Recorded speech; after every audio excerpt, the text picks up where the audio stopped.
Okay, people. So I am joined today by the director and writers of the new film Intervention. So we have Samesh Ramjattan and Tiffany Flynn. Hey guys, thank you for joining me. Hi, Kevin. So, Thank you for having us. hey, no worries at all, right? So you have this new film dropping, right? And like in the statement, right, Samesh, you said that you really enjoyed Memento, which instantly won you over to me because, hey, that is such a great film. But I find it interesting. Like, so you were kind of thinking, how would that work in the modern time? Which is, yeah, I mean, it's definitely a thing because the way that story unfolds. So, was that the like the straight genesis for intervention, or were you thinking of a story and then you thought, oh, let me frame it around this? Well, I mean, as you know, I mean, intervention is set around an amnesiac who is trying to unfold her past by a set of clues. I sort of originally came up with the story um, purely because I was really fascinated by technology, and I was fascinated with our relationship in this day and age with technology, how we sort of interact with computers, with phones, with social media. And I thought, I love Memento. It's a film I watched. It's in 1999, and it's one of my favorites from Chris Nolan. And I thought to myself, well, how would I tell that story today if I decide to rewrite Memento? Because here's a guy who goes around and he's trying to recount his past through sets of Polaroids. And I think you wouldn't, as if you're a character today, you wouldn't really be doing that. You'd be recording your life through your phone. More importantly, I think you would actually recount your memories through your social media. So just like an intervention, our protagonist is combing through social media in order to try and find some sort of sense of herself, a sense of her past. But the genesis of the story really was that I was trying to make a film with very little money in the middle of a pandemic, and I thought, how could I do that where the cast star actually, in fact, shooting her own footage, where I could direct on Zoom, and we could make this film and still make it intriguing for the audience, while keeping elements of drama, keeping surprises, and still making it thrilling. And that's how the sort of story slowly came about. Okay, but okay, so here's a question for you. Why not wait? Right, so what I mean, with everything going on, and this being your feature debut, was there ever the thought of, what, let me hold off a little bit, what I mean, so I feel a bit more comfortable, I'm in the room with people doing this, yeah, let me hold off a few years, a couple of years, maybe a year, and do it then? Why did you choose to go about it now? I think one of the key elements was, we were right in the middle of the pandemic. This was in November 2020, and we didn't know at that point how long that was going to last. Um, but also, I think so many people during that period were sort of stuck indoors, and they were thinking of how can I use my time better, and hence there were lots of pandemic projects that kind of came out, um, you know, sort of through to the part of the course of last year. But I think we were all just so frustrated, and we just wanted to create, and we were in touch with cast and crew, and everybody was just sort of saying, let's do something. And I think also the impetus came from Rob Savage's Host, where he had made a film in a very similar way. He kind of directed on Zoom, Mm. and the results were absolutely phenomenal. And I thought to myself, yes, I think I loved what Rob Savage had done there, but I didn't really want to make a pure sort of a pure horror film in true sense of the genre. I wanted to make something that was a bit more elevated. I know a lot of people don't like that word anymore, elevated, but it was for me. How do I make a film that appealed to an audience that necessarily don't always watch horror? And this is the story revolves around five women on a Zoom call, and with women, if this is a story about women, you kind of want the audience to be primarily women to watch it as well. But in answer to your question, it was just that frustration, I think, to get something made rather than wait another year or 2 years, in fact. And the other issue is that so many productions fell apart as a result of waiting. So we've lost so many productions in the process Mm. because of that. Well, let's just hang on for another 6 months and so on. And I think that there was a huge demand for content. So we thought, let's just do this and let's just see if this experiment kind of works. And in the end, it did. So this is, that kind of brings us to this point. Uh, okay, cool. And how did you and Tiffany connect?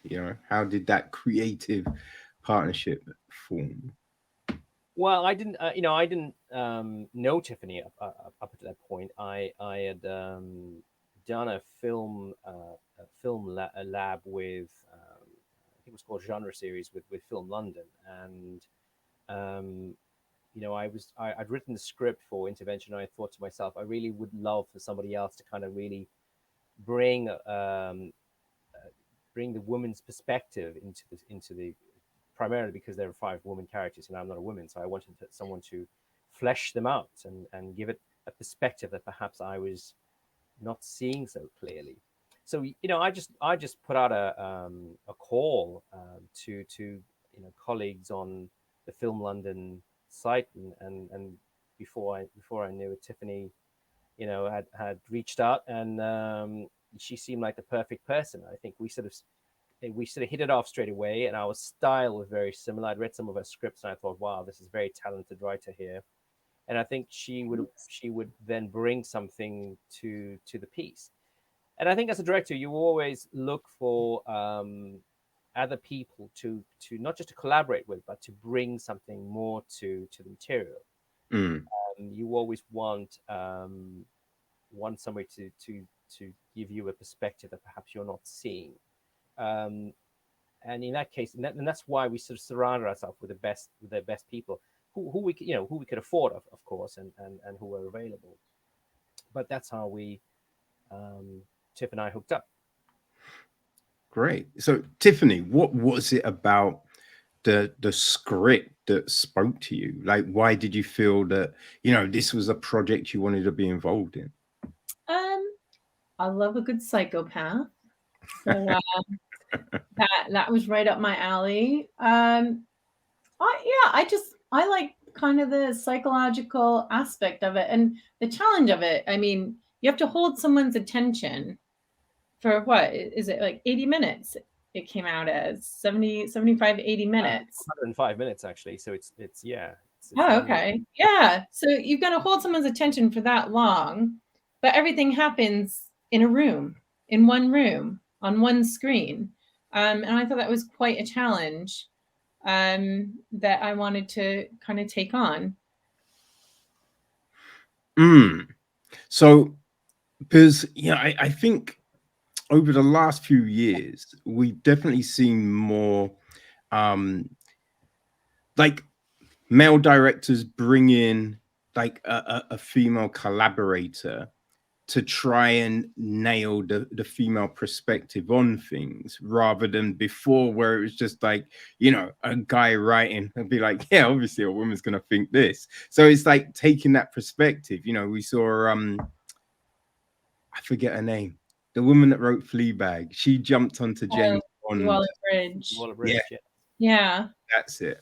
So what, like, was there things straight away you could see from the within the characters and be like, oh, we need to change that, or let me bring that to them? I mean, men and women think very differently, don't they?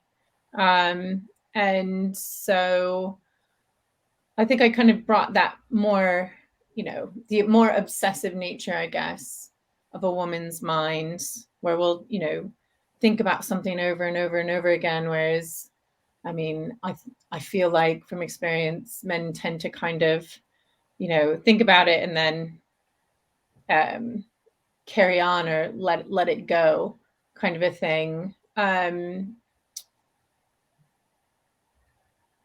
yeah, yeah. Sorry, can you repeat the question? No problem. It's just because I always find it interesting because, as you said, look, everyone's got a different writing style. Yeah, And I think some people can write different genre, like different genders, and really just hit those points perfectly. yeah. But yeah, sometimes you need that different perspective. But what was it that, like, was there instant things that you saw in like the characters and you thought, oh, that actually I feel that her voice would be more like this, or oh, I think they'd be obsessed on this, or they would be like this? Were there instant things that jumped out at you? Yeah, I think, girl dynamic. You've got, 4 teenagers, and kind of the social hierarchy of that. They've not kind of gone out and had their own lives per se, long enough to kind of be above that or realize there's more to the world. And so everything in their world is in mire. And those social kind of constructs rule their life and their relationships and their standing, in that small community. I really love kind of the themes of small town, kind of politics and standings and how kind of people interact within them. And what happens when you have the person that's not accepted versus what happens when you've got the queen bee like Laura Green, and how those two kind of contrast, and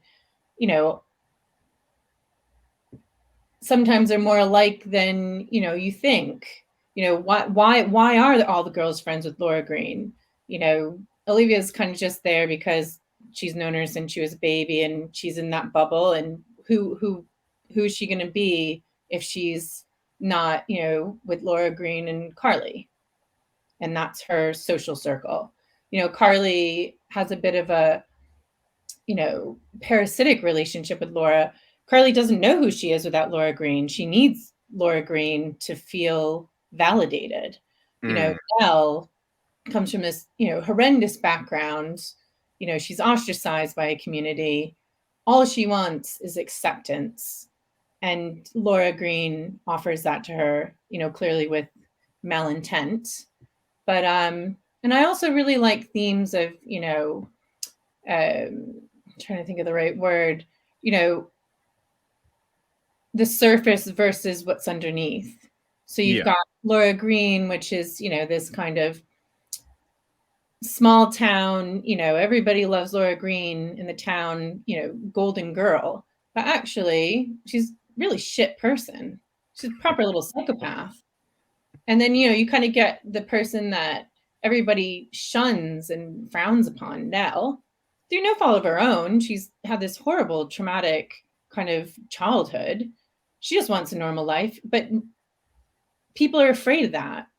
And I really like playing with those themes and the characters and how they kind of bounce off each other when you're in that bubble. You've not left that little space. You've not been outside, in the world to see that there are other things and there are other people, and you don't have to be defined by those rules and those confines, those world confines. I really like playing with those themes. I hope that answers the question.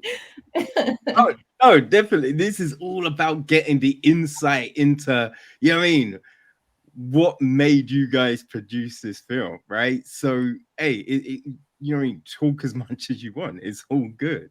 You know what I mean? That's what we want to hear, Tiff, you know? I thought I think one thing well, there's a few things that jumped out. The bed jumped out at me straight away. The bed bugged the hell out of me. I ain't gonna lie. Because I see the bed and I'm like, yo, what's the like? Why is it? Who would sleep on a bed like that? But then as the film went on, then you realize what was going on. I was like, okay, that makes sense, right? But that was that. God, yeah, that just hit me straight. And I'm like, yo, what's the deal with the bed, man? But I think there's certain things that I notice, right? There was speech patterns and just like, Olivia, the way she's acting, all kind of weird. And at first you think, what's going on with this? Like, you know what I mean? What happened with the direction, right? You know what I mean? But yeah, as the layers come off, everything becomes clearer. Now, when you were putting this together, was there any thought of maybe we should reveal this sooner, or should we frame it like this so people understand what we're doing? Like, was there a thought on the structure and people's connectiveness to the film from the giddy up? Absolutely. I think, we set out from day one to make sure that there was a very clear structure, and we had various levels to the characters. And I think, Tiffany just intimated there that there's um, that this movie is about an intervention. These are supposedly friends who call her up and pretend, in many ways, to be her friends in order to coax something out of her. And we aren't sure from the get go whether they are true, whether they are playing a role, and what the layers of the truth really is. So I think from the get go, we always thought, okay, well, when we come into this room with her, I always wanted the audience to literally feel like they are sitting at the computer, like they are stuck in this room, and there's a claustrophobia to it. That there's a frustration in that she can't find, because it's very hard to deliver visual frustration, other than when you can't, as an audience, are frustrated that you can't put things together as well. So I wanted the unpicking of each of these clues to to take place alongside, with Laura. And hence the film is shot in that sort of 2D style, where you are literally sitting and the conversation with Laura. You are in sync with her, and you're sort of feeling her mindset in terms of how she's sort of going through this vacantness of her memories and experiences. But really, if you pay attention, the first 10 minutes will give you all of the clues of the entire film. That's also something I wanted to make sure that I leave some MacGuffins in there, in terms of some Easter eggs, that you could actually unpick all the clues. If you watch it the second time, you pick all the clues up in the first 10 minutes, first 5 minutes actually, because they're all in the social media that she goes through and so on. But the layering was so important to me, primarily because if you're sitting, for 100 minutes and watching a few people talk on a Zoom conversation, it would be a bloody boring film, and you probably turn off in the first few minutes. But it really you needed to go through the experience of, well, who is she really, who she says she is, and is this really happening, and what's the truth here, and what's going on there? And as you say, is Olivia being truthful? Why is she being so apprehensive? What's the deal with Carly and her animosity? Who is Sophie? What's her background? Who is Diana?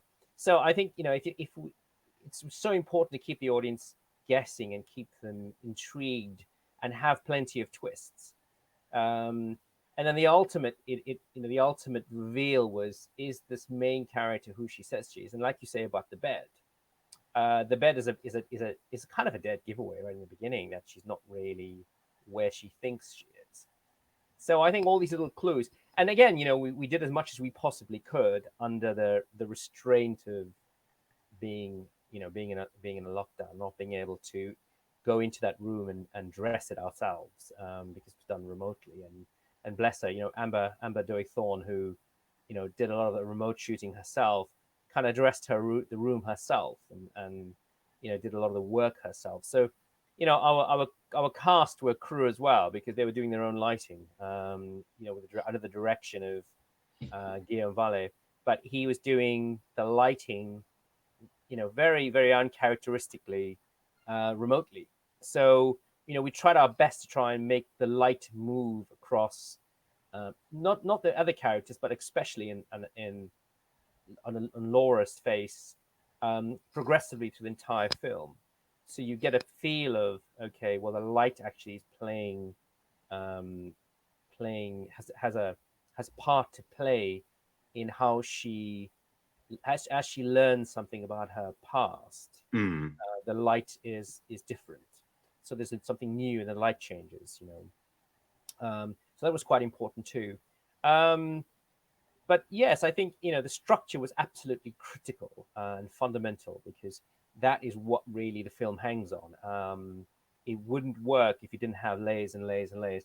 And I think Tiff, you mentioned very aptly there that when Tiffany came on board, she did a hell of a lot to flesh out these characters and make them so much more three-dimensional by giving them so much more of a backstory than perhaps the script had originally had. And that's why these characters are so defined, and you feel their position, I suppose. You mentioned Maya. Maya is a small little town that they all belong to, so there's a history of witchcraft. There's a history of the supernatural that exists in this town, and I kind of drew inspiration from the Twin Peaks that we all grew up with, or the Wicker Man that I know I'd seen many years ago with Edward Woodward, and I thought that these were all really key sort of tropes that needed to be infused into the narrative of the film. Like, I did like the fact that at the end, right, we're looking at the film and everything that's gone down, and it is that question of culpability, right? Because are you responsible for a thing if you didn't necessarily do the thing, but you didn't do anything to stop it? Right. And you look at some of these characters, and it's just like, oh, they're saying one thing, but you know what I mean? They didn't do anything. Right. And it makes it really interesting, because there's these little twists that I will say, right? A lot of the times you get frustrated because you can see what's happening, you know what I mean, before it even comes. And you're just like, I know that it's going to end. Like, you didn't really see some of the things that went down. So I like that aspect. But yeah, it is that kind of thing where it's the morality of these characters, and you feel bad for some, but you don't for others. Like, it's a thin line. So when you were writing all of this, was there times when you filmed it and it was like, it doesn't quite, let me just change that, right? So were there a lot of rewrites, or did you kind of hit it straight away, do you think? I think when I started the script, yes. I think in answer to your question, yes, there were rewrites, because when we started the script, the way I write is I really sort of focus on the structure first. It's like, how does the story play out, and how does the plot really unfold? Yes, we can understand that these are certain characters that are intertwined in the story, but really, how does the plot unfold? That's so important. The structure has to be in place. And then I think from there, you kind of work on the characters, and you hone in and you hone in, because you think, well, what would the motivation be for this character behaving this way, and why would they do that, and why would they say this?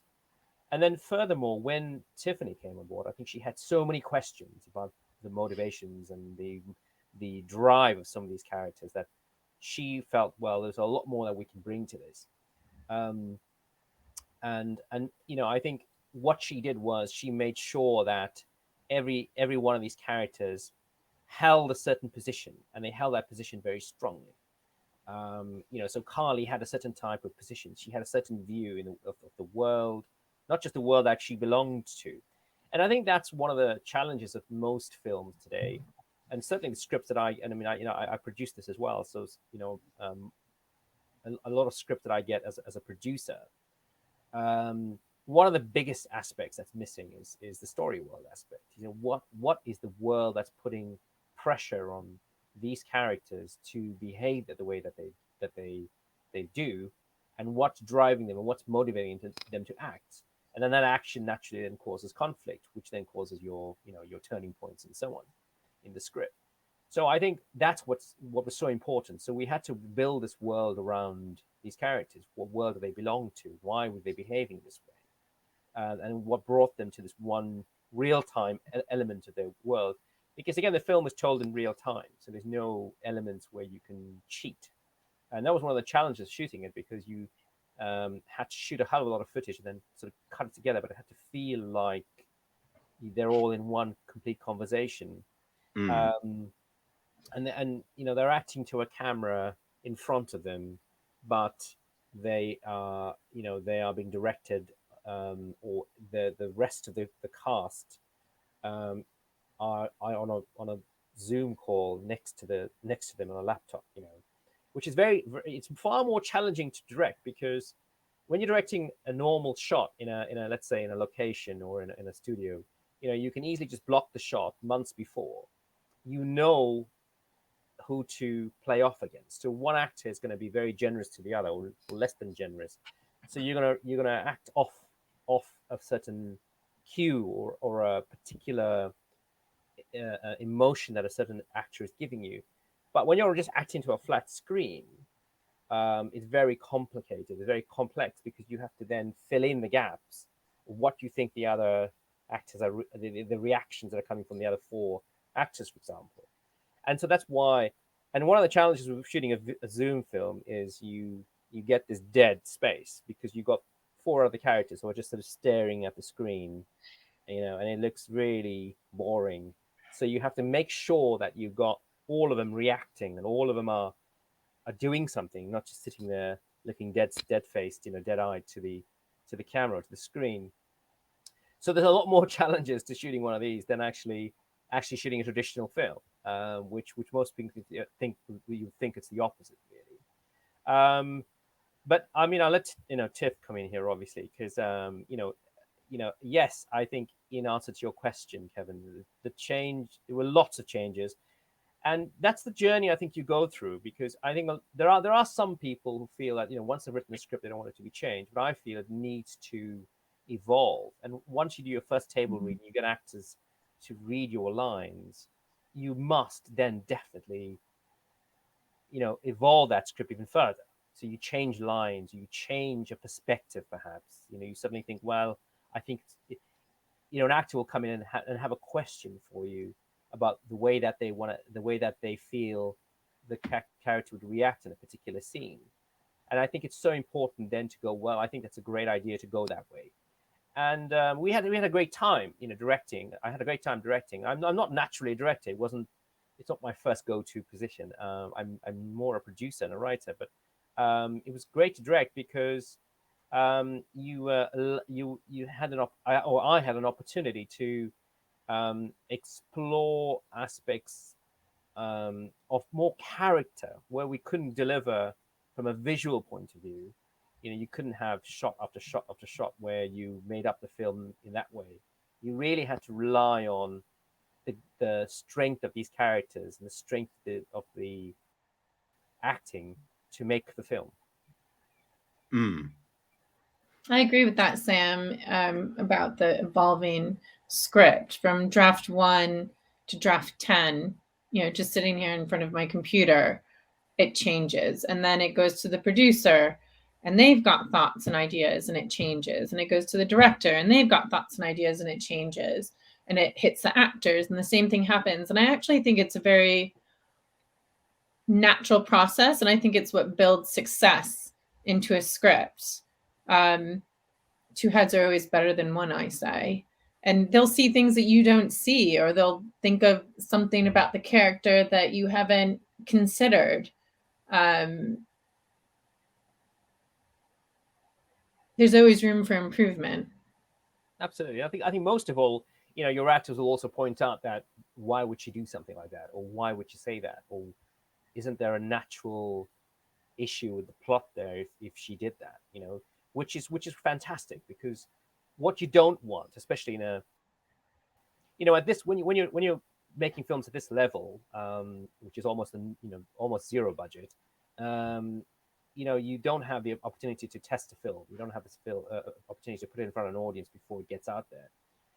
So you want to make sure that all of your mistakes and all of your issues are actually honed in and worked through at script stage, and then at the stage when you're shooting.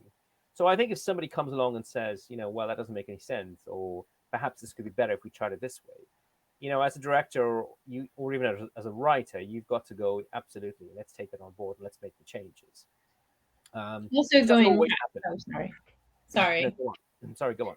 I was just going to make a comment about, on the morality aspect that you brought up, Kevin. Going to like Olivia, and at the end, when you kind of discover all the girls' roles in the demise of Nell, the whole movie, Olivia's, she's shifty because she's guilty. She feels guilty, and she wants to, she wants forgiveness, and she wants to get across, like, she never wanted to be part of it, but you see her at the end, and she's a begrudging active participant. And I think it resonates in today's world. So many things that have happened in the past 10 years, hashtag Me Too, and just all sorts, people who they'll say, but I didn't do anything, it wasn't me. But you stood by on the sidelines and you watched it happen, and you didn't say anything. You didn't stand up for the right thing, or for what was right. And I really, I love exploring that theme too, and kind of making people uncomfortable, because we've all been in that place, or you've probably seen something walking down the sidewalk. I remember one time I was over on Holborn, and some random guy started attacking this guy on a bicycle, and instead of kind of stepping in and saying, hey, stop, don't do that, I kind of just put my head down and like kept going. And after the fact, I thought about it, and I was like, God, I should have said something. Everybody just stood there. We all just stood there. Everybody, classic, very British. Everybody ignored it. It's just, and I felt like really, I don't know. I wasn't proud of myself. Well, I mean, to be fair, Tiff, right? I mean, there are situations which you'd be like, do not get involved, right? Because if two guys are fighting and then little old you tries to break it up, you could get battered, right? So, I mean, but yeah, there's this resonates even on a higher level. Like, look at Ukraine and Russia effectively bullying a sovereign country, and we're all sitting on the sidelines, giving a little bit here and giving a little bit there. What's happening is wrong. We all know it's wrong, and 20 years down the road, we're going to have all these case studies and investigations and criminal courts and everything, and justice will be done. But it should be done now, shouldn't it? We shouldn't wait 20 years down the road so people can feel better about themselves. Yeah, I've gone off piece there. No, I think, as I said, look, it's all about culpability, right? And so it's interesting because there's those situations where you're like, there was nothing I could do, but then you might be like, you could have left. But sometimes it's just like, oh, I didn't think that was an option. You know what I mean? Like, you can tell sometimes where people honestly felt that was the only thing they could do, but it doesn't mean it's right. It doesn't mean that they're not guilty, but you can see that they didn't want to be involved, but they felt that they couldn't not be involved. So it's interesting to see that hierarchy in those groups of who's manipulating, you know what I mean? What people, how much free will they kind of have in those situations. And I thought that really did come across. I think one of the things that, without giving too much away, what we have to realize with the character Laura Green is that she's a narcissist. She's a pure sociopathic narcissist, and we've all been there, where we've known someone who is so controlling, who can manipulate people, and that person is bad. That person is bad news, particularly in a small, concentrated, small town, for example, where she is the queen bee. So I think when yes, they are culpable, and yes, they are complicit in a heinous sort of act at the end. at the beginning, if you want to say that. But at the same time, they are victim to this sociopath, and she has control over all of them. She has the particular, as you know, she knows how to manipulate each and every one of them in order to get what she wants, and she always gets what she wants. So that's also one of the key elements, one of the key themes of the film, in that it's really about how bullying can happen in a very psychological way, particularly online. With elements, and I want to explore that with elements of bullying online these days, and how it's become so out of control. In that, here you have a person who can manipulate you to do things that you really don't want to do. And so that is a major theme in the film. And even and the main character sort of following in the footsteps of these girls and wanting to be a part of this clique is very, even though she probably thinks this is contrary to what my beliefs are, but she wants to be that person. And even in the end, again, with a spoiler alert, even in the end, she chooses to be. She'd rather be the popular monster than the true monster. And that's what I wanted to leave the audience with, that she'd rather be the monster that people don't see as a monster, people love, because everyone loves Laura Green, rather than being the monster that she supposedly is, the supernatural monster. And that's why at the end she chooses to live in that seclusion, and chooses to live in that myopic state, I suppose, in that kind of delusion. That's easier for her. That's more palpable, socially palpable. Yeah. I think a question when it comes to social media, right? Because, we talk about bullying and we talk about all of these different things, but there are kind of functions, right? It's like you can block people. You know what I mean? You can kind of edit your streams in that way. So with making this, was there a thought of why wouldn't she just leave the stream? Right? Because there is that option, but she chooses to stay there.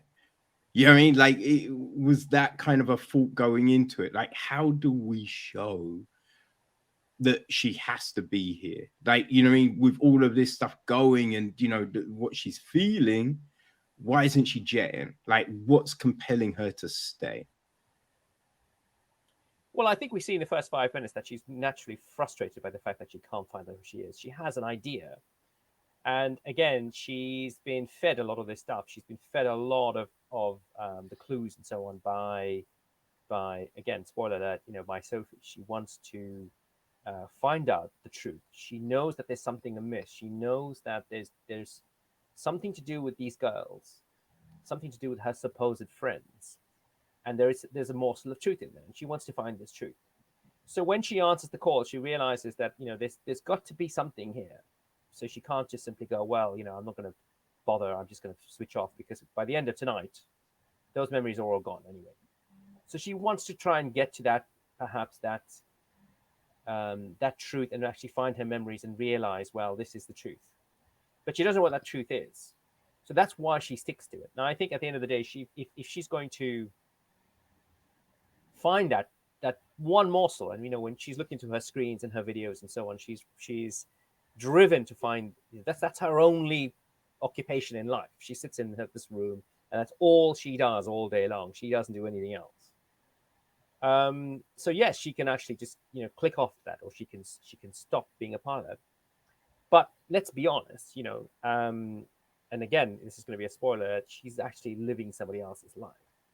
She's actually consuming social media from somebody else. She's not actually consuming social media or her own social media feed, because she's enamored by the Laura Green character. I think too, you have to add a little bit, the psychology of it. You've got a person who all they want is acceptance. And here pops up 5 friends singing her happy birthday. And they're all like cool, normal people. And this is what she wants internally, whether she, voices it or not. That's what she wants. She wants friends. She wants people who want to, want her and want to celebrate with her. So it's kind of pandering to her kind of inner desires, really. Yeah. No, I see And that. I think ultimately we all want acceptance, don't we? We all want to be accepted in a certain circle in the world, really. And that's the issue with social media. Everybody wants to be accepted, but it's what form, what shape that acceptance takes. So it speaks to, and the film speaks to, what would you do to be accepted? What would you? And we all know the issue with Instagram, or whether it's TikTok and so on, and us trying to fit in to that world, even though we may not belong to it, we may not even be us.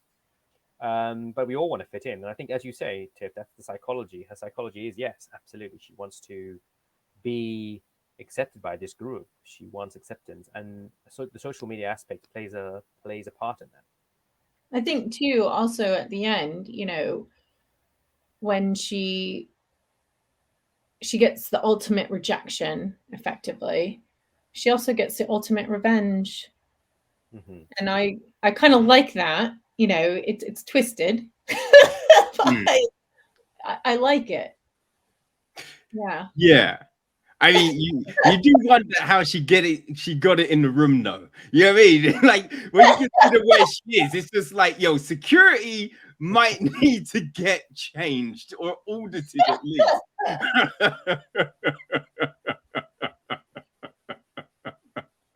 I kind of feel that you get a sense, though, with now that there is the social media, but also it's what happened, right? It's coming from her situation, that need for acceptance, that wanting to find normality with a group of people, right? That seems to be one of the big things driving her as well, which makes it all even more compelling, because you just be like, oh man, that's brutal. Right. And then it's just like, what could be worse than that? And then it's just like, oh shit, right? That's what's worse. Oh god damn it. Yeah, I think she's lived her entire life in seclusion and as the outcast. She is the town outcast for the reasons that we know, that the fact that she is a bit of a monster. So that she's been kind of hidden away so that won't she won't have to not just face these issues, but somebody knows that they wouldn't have to face these issues too. But yes, apart from the social media aspect, there is the very large and looming, supernatural aspect. The fact that this girl is a witch, and she is not just a witch; she's probably the witch. So she's got powers that far exceed anything that these girls who want to toy with this power, and the Queen Bee wants, Laura Green wants this power from her, thinking, wow, this would be something, so that's an extension of her narcissism. This is the ultimate form of power, to be able to dominate, not just dominate people and manipulate them, but to have supernatural powers at the same time. Except it backfires terribly, and she ends up a victim of that narcissism, I guess, in many ways. But yes, and that's the ultimate revenge that Tiff, you mentioned. That's her ultimate revenge, that she actually and now suddenly embodies the real Laura Green. She's kind of sucked the life out of her in terms of taking her essence. But yes, that and when I was writing a script, I thought to myself, wow, this is so much. We could have just focused on that story, and the backstory was probably something we could have really looked into. But I didn't want it to become about that element. I wanted the horror elements and the witchcraft elements to really just pepper the story so that you had an element of mystery and an element of mystery and intrigue in the background, rather than it become the story. So I think in any story, it's how do you take the audience into the narrative, and I wanted the narrative to be about finding the essence of where Nell is and where her existence is at that particular moment, rather than her battle with this supernatural power, because that would have been a very different film.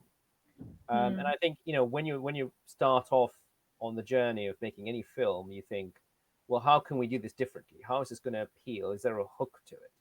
And I think if you made another supernatural film about witchcraft, very much like The Faculty or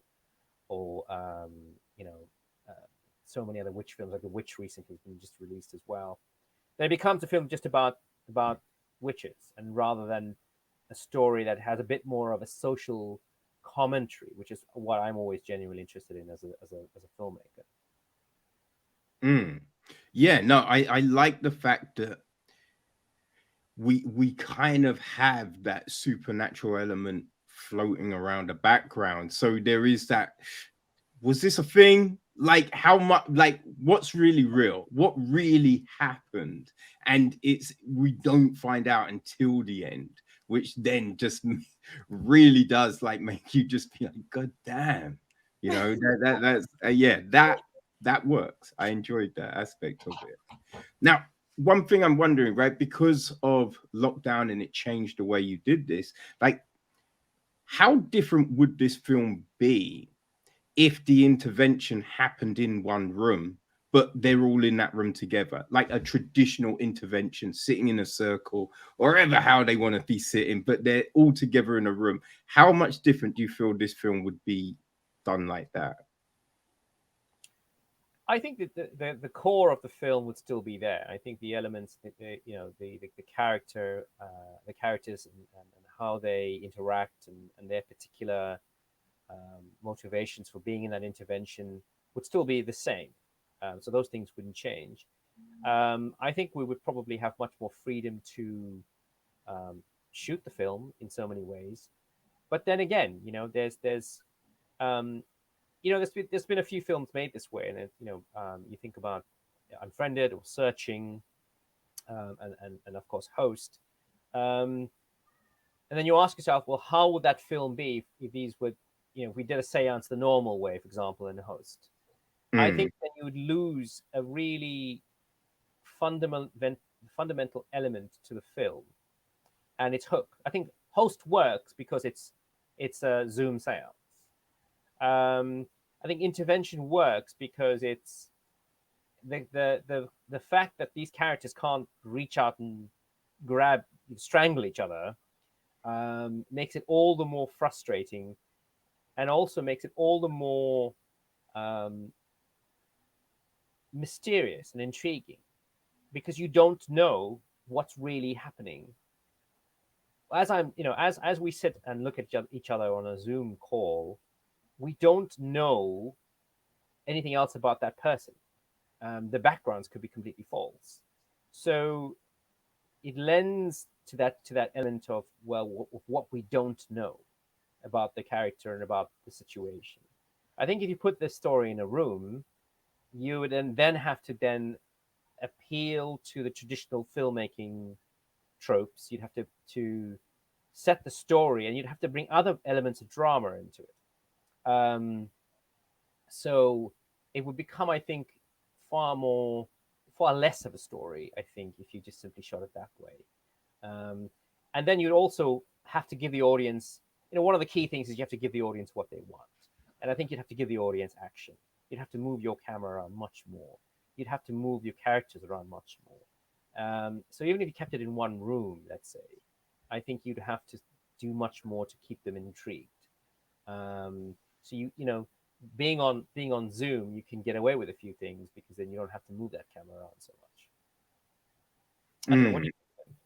Tiff.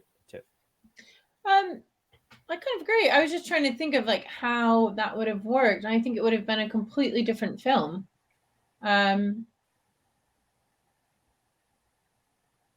Yeah, because I think you can hide a lot on a Zoom call.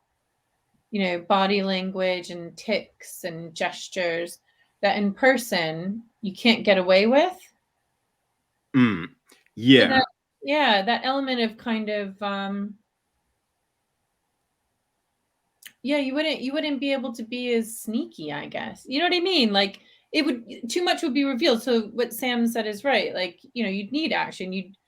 And it would probably be more of like a witch movie, really at the end, because it'd be the town would become a character in it, wouldn't it? Because you'd have scenes and maybe flashbacks and things like that. It would have been it would have been a completely different film, especially because all those girls in a room together, that you wouldn't have been able to hold it all that tension as long as we kind of managed to do. It would have been impossible. I feel you would definitely see more rage in people, and there would need to be a reason why it gets held back, right? There would need to be something happens why you wouldn't see them attack each other, or you know what I mean, that kind of thing. So you might see someone pick up a chair looking to throw it, or you know what I mean, scream and that kind of stuff. But then it's just like, all right, but why aren't they attacking each other? So there would need to be something to kind of show that. So who sits next to who walks out of the room, screaming matches, you kind of get it a little bit on Zoom, but I mean, you can just mute somebody.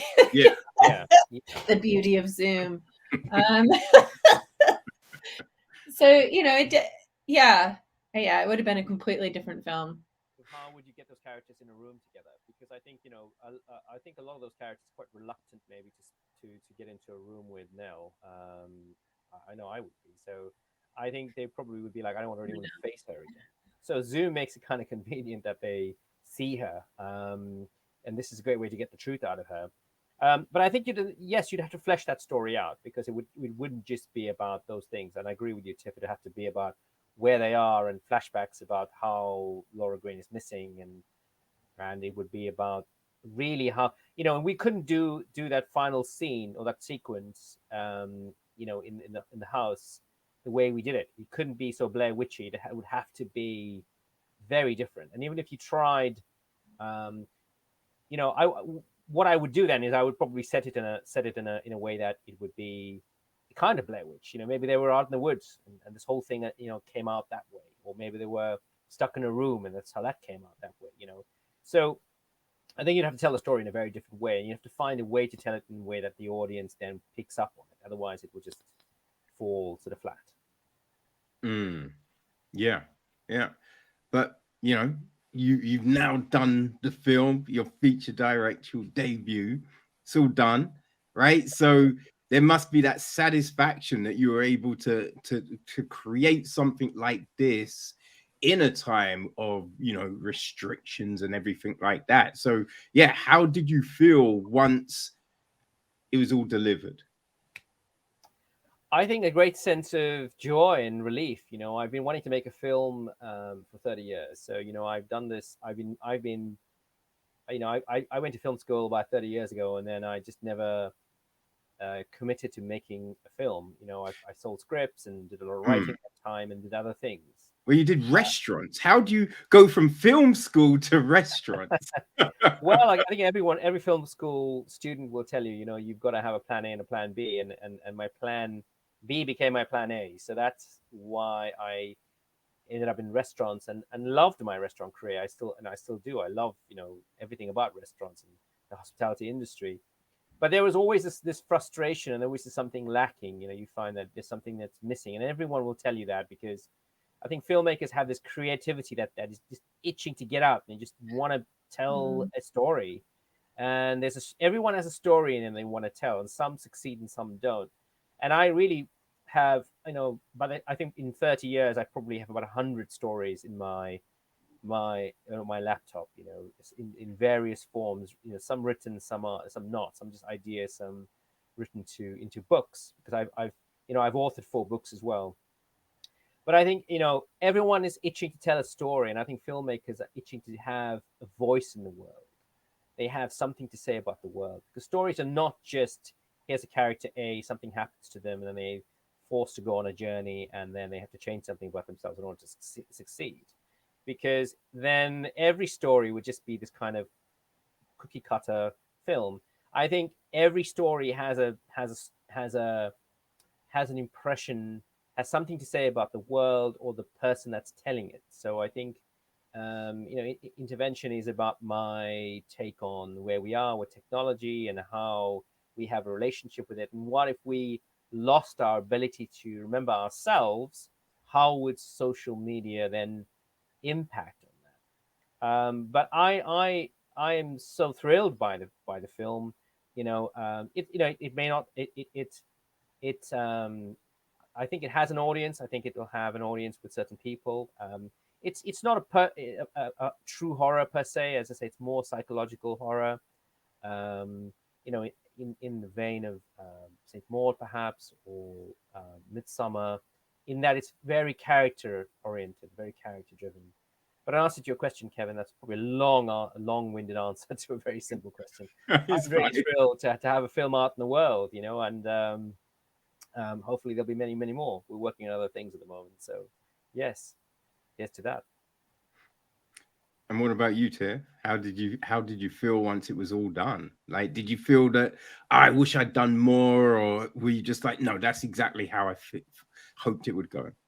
I think that with any script that I work on, you're always gonna have moments where you stop and think, oh, I wish I would have done that a little bit differently. But I don't know, I just felt really excited. I felt really lucky for the opportunity to work with Sam, and the fact that we worked so well together made it such a fun project. Um, I'm just excited. I guess I'm banging the drum and letting everybody know it's out on Apple, and yeah, it's just cool. Well, it's definitely a great foundation you've laid here. So, I mean, the big question people are probably wondering is, what's next? Are you two going to continue collaborating? Are you sick of each other? What's going down? I don't think I could ever get sick of Sam. I think we've got some things up our sleeve. I'll pass it No, to you. not at all. Yeah, look, we're working on a couple of other projects together. Which are currently in development. So we are doing other things, much more exciting things, bigger things, not necessarily one room films. But again, we have another horror picture that we just have in advanced development at the moment. So yeah, I think watch this space, because there's much more to come. But it's an exciting time. It's an exciting time, I think. I think especially for indie filmmakers. I think indie filmmakers have had such a tough time, and things are so strange. Things are changing all the time, and the streamers have come in and made things more complicated, I think. But I think it's a great time for indie filmmakers to tell their stories, and I think there's a demand for great content. So I think my message to anybody out there who's writing and directing and waiting to get out there, just keep the faith and keep doing it, because your day will come. And how can people follow you and keep track of what's happening? Well, we are on social media. We are Brava Studios. So if you want to check out Brava Studios, that's our website. Our website's at Brava Studios, brava.film. We're also on social media under Brava Studios, so on Facebook, Instagram, Twitter, and TikTok. So check us out and check out our trailers and anything that's that we're working on at the moment as well, and keep in touch. Great stuff. So, people, Intervention is out right now. You know what I mean? If you, as I said, look, if you enjoy a psychological thriller, if you enjoy five crazy girls going at it, then this could definitely be the film for you. So, yeah, Samesh Ramjattan and Tiffany Flynn. Thank you very much. People, take note of those names because I expect we're going to be seeing even more things from them pretty soon. So, guys, thank you for your time. I really appreciate it. And good luck with the film.